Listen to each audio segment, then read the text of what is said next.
Hey, welcome back. Thank you very much for joining us for another episode of Dad Deleted. Um, so we have got the first two completed, and we've got a little bit of traction. And I do appreciate everyone that has subscribed so far. Thank you very much. And for those of you that are watching, I appreciate it. Please like and subscribe the episodes and also leave your comments. It will help me improve the podcast. Again, I don't know what I'm doing, right? I'll be honest, I've watched a lot of YouTube content creators and watched what they do, and I have learned whatever I've learned from them. Appreciate them very much. It's a very supportive community. However, I'm still a rookie and really have just just winging it at this point. So to bring us up to speed, we're now into the spring of 2013 and going through the summer. And to be honest with you, looking back, I'm doing my research to reacclimate myself to what was going on during the time period, so I can stay true to what was going on. And looking back on it, there in that time period, I would say there was no real specific individual instance or anything that stood out. But in general, looking back on that time period and looking back at the emails that I have and the information that I have, what stood out was what we'll talk about today, which is and some of this will be, I think, helpful information to anybody that's going through alienation or going through a high conflict divorce and then post custody struggles, right? Because here's the thing: I think that if you recognize early on you've got high conflict with your ex-spouse, there is a greater likelihood, not 100% certainty, but there is a greater likelihood that one of those spouses might engage in this type of behavior or be prone to driving parental alienation as a way to harm the other person. And so at this point, we're looking now in, like I said, let's say spring all the way through the summer of 2013. What I would say was the biggest thing that I noticed looking back on the history was just this general sense of conflict that whatever I was doing was always met with some type of negative response. There was some issue. There was always an issue. And quite honestly, this is something that I would say to you as a parent who's now well on the other side of this. You're gonna have two primary responses or potential responses depending on the person that you are. One is that you'll either not respond, or you'll back down, or you'll be passive or submissive about it. And then there are those of us who are born with the sarcasm gene, and when someone is being ridiculous, whether it is in your personal life or in your business life, a person who's a smart aleck, who's a sarcastic person, they tend to want to show the person how little they think of their response, or how little they think of their action, right? And the disdain that they have for their ridiculousness. And so that will come out in a sarcastic response. That will come out, and that's in writing or in a conversation. And here's what I would say.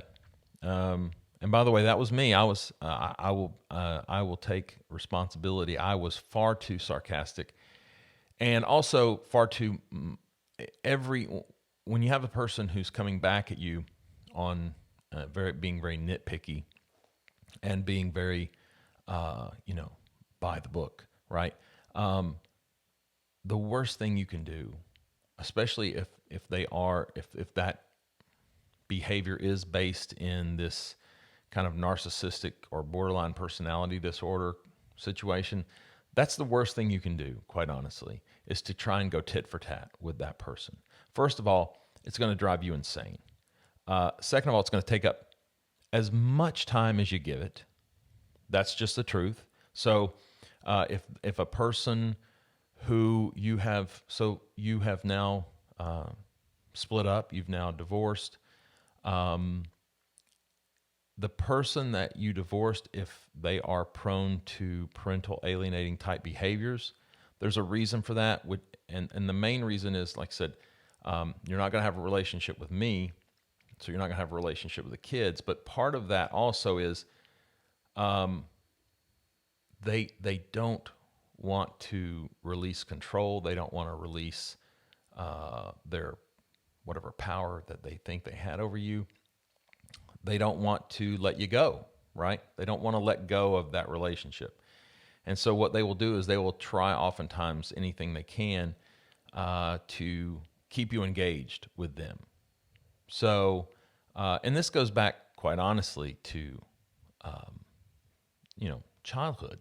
There's the old stories about like, well, how do you know that if a little boy likes a little girl in elementary school, right? Well, what do?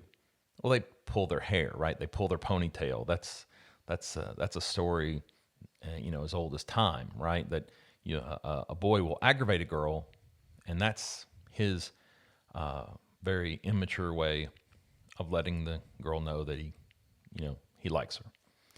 Well, that's very similar, right? In a situation also when you have children who, let's say, a child can't get a parent's approval, or they can't get a parent's attention by doing something positive, right? Like doing well in sports, doing well in school, or maybe getting the lead in a play.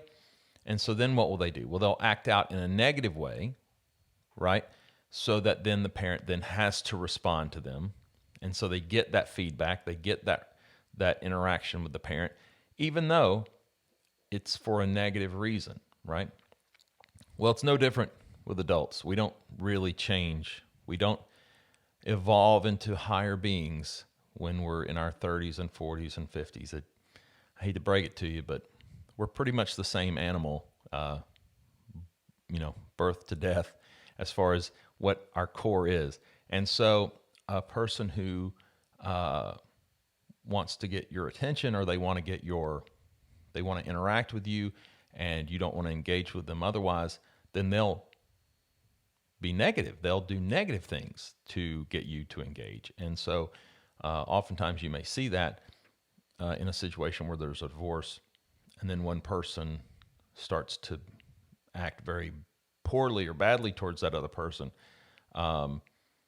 That's to engage them, and so that they have them in their lives. The situation comes about where a person is trying to get you to engage with them, and you then go tit for tat with every little complaint or every small gripe, and you find yourself then just in a constant evolution or revolutions of dealing with that. And that's not healthy, and it's not beneficial. So just don't do it. Have some self-control. My first attorney, I say that the attorney that my last attorney in Texas was exceptional. And for anybody in the Austin area, anybody in that region, if you want to message me, I would be happy to give you his information. He would be well worth hiring. But he told me And he was the first person that ever said, look, you don't have to respond to every silly thing that this person sends you. Pick your battles, and just pick out what's important, what is really important to deal with, and then don't feel the need to respond to every complaint or to every even every question, because a lot of times that's one thing that you will see when you've got an alienating parent. They're going to accuse you of all sorts of things. You're not taking care of the kids. You're not feeding the kids. You're not getting the kids to bed on time. You're not this. You're not that. You're not the kids are in danger. You're not watching the kids, but et cetera, et cetera, et cetera, and so on. And you don't have to respond to that, especially if you are doing a good job, right? Now, no parent's perfect, so there's not that expectation of perfection. At the same time, as long as you're doing your job, as long as you are taking care of the kids, then why would you feel the need to respond to every petty accusation? And especially if it's just absolutely false, then you don't have to respond to it. So anyway, I got caught up in that very early on, and you don't have to, and you shouldn't, because quite honestly, it doesn't help you. It's not going to help your case with the kids. It's not going to help your case in court. And so this is what I would say to you. Both from a pragmatic standpoint and just from a moral standpoint, what you want to do is create the widest chasm possible between this person's behavior and your behavior, okay? And I can tell you this. If you go to court and and a judge is looking at your case, and a judge sees that, well, this person here, let's say it's your ex, and they're doing this, right? And here's their behavior. And then they look at it and they judge your behavior, and they juxtapose your behavior to your ex's, and really you're here, right? Well, there's not much of a gap there. And so for them, it's a toss-up, right? And so they're not going to see you as being any better than your ex, and they're not going to see that there's any value in making any change. They're not looking at that and saying, oh, well, there's clearly a best interest of the kids that would be met if I gave the other parent more time or found in their favor. What you're trying to do is if you have an ex who's truly acting poorly, right? You have, and I'm not saying be passive, okay? But and that has more to do with standing firm to what your court orders say, and also taking things to court when they need to be taken to court. Don't be passive in that way. However, don't respond to every little question, every little complaint. And if you do respond, be polite, be courteous, be professional, right? You should really only be, in my opinion, especially in a high conflict case, right? And what I'm talking about, really, let me just say that right off the bat. When I speak, I'm speaking of my experience, and I'm speaking of high conflict cases, right? I'm not speaking of situations where the parents have, the exes have a good relationship, right? A good working relationship. Although that does beg the question, why'd you get divorced in the first place, right? Why couldn't you have worked out your differences and then stayed together as a family, and then everybody's in better shape? And my thought process, most divorces should be high conflict, because those are the ones that you just can't work out, right? But anyway, you want to keep your responses, and you want to keep your responses, your replies polite, kind, courteous. Do not get sarcastic, even if you are angry, then just don't respond, right? Uh, I don't know how many times you've ever done this, but I know for example, in business, this happens all the time, right? Someone sends you an email, and maybe it's a little bit caustic, right? Maybe it's accusatory. And your initial response, right, is to start hammering out this email in response where you go back at them and you tell them how wrong they are and how dare they. And then maybe it gets a little personal, right? The smartest thing you can do is to write that email and then delete that email, right? So write it, get it out of your system. If you want to write to your ex, right, do not put anything in the to line of that email and accidentally send it, all right? Or if you want to, send it to yourself, right? And then you can read it later and realize how ridiculous you were. But if you want to respond, send an email to yourself and just, give them the business. Tell them exactly what you want to tell them if you just can't control yourself, if you have no filter. But then don't send it, right? And then just wait a little bit. Calm down. Be rational. And then send that response. Okay? And then that's going to save everybody. It's going to save you. Okay? It's going to save you from multiple response emails. And by the way, here's the other thing. If you've got an actual issue that you want to deal with, if you need to deal with it, and let's say that other person is 90% in the wrong, 100% in the wrong, and they are rude to you, everything. Let's say they're all wrong, right? But then you send back an email or a response or a voicemail, whatever it is, and you are even let's say you're 20% as caustic as they are. Let's say you're 20% as rude or as sarcastic. Well, guess what? The next email you get from them is going to have nothing to do with the actual issue that you need to be dealing with as a parent, okay? It is going to all be about your response, about your behavior back to them. And it won't matter that you are responding to some horrible language or some horrible words from them. It will be about your response. It will be about your language, okay? And so now, guess what?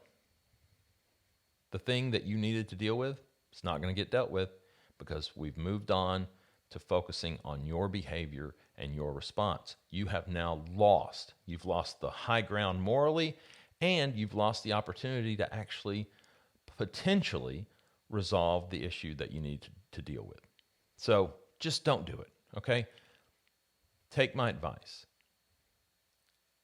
and just slow down and don't respond to things in a rude or caustic manner because it's never going to help you, okay? When I went to court finally and we had and I won a huge victory, okay, in Austin, I would say, number one, I had a great attorney who was able to present the case. But the first thing really is I had a great case. I had a great case, number one, because very quickly in 2013, I realized what I was doing, and I stopped that behavior. For the most part, I still had moments where I failed, but for the vast majority, I stopped that response. The negative responses, the sarcastic responses, and focused on the issues, number one. And then number two, I documented, okay? And so I had documentation. I also didn't have to explain to this judge why my behavior was just as bad as hers. And she couldn't present that evidence because it didn't exist anymore, right? I stopped it. And so, look, you can make mistakes, but then stop, right? Show some growth in your behavior, okay? And also, too, look, you've got to assume that this parent who's alienating your children from you, they're probably showing your children, if they're old enough, the emails. I promise you, they're letting them listen to the voicemails. So if you are cursing at your ex-wife, if you are being rude, if you are being sarcastic, if you are being angry, if you are screaming at them on the phone, I promise you, your kids are hearing that. And then what do your kids think? Mommy or daddy is out of control. Mommy or daddy is angry. Mommy or daddy, they're being mean to my other parent. Okay? That doesn't help you either. It just puts you in a position where your kids, everything that they're being told about you, you're validating it because it's being spun as this is how you always are. Now, it doesn't matter if you've been gaslighted. It doesn't matter if this was like your response was 20th in line of you just trying to ask a question about, are you going to be there so I can pick the kids up? And none of that's going to matter. None of it's going to matter. They're only going to hear the last thing you said where you're screaming or sounding insane. And then again, you're losing hearts and minds. There's no point in it. Don't do it. Don't be stupid. Have self-control, right? Just do that. And you'll win a big victory over yourself just by learning some self-control and having somewhat of the ability to be rational and not look like a crazy person. Do not be a crazy person, okay? You've got to be in control and sane for your kids. So let's do that. So next time we'll pick up in the fall of 2013, and we'll go from there. Some things are going to start picking up, and we'll deal with a little more real life situations there. But again, I'm just going to leave you with, don't be crazy. Don't act crazy. Don't be mean. Don't be sarcastic to your ex. And finally, love your kids.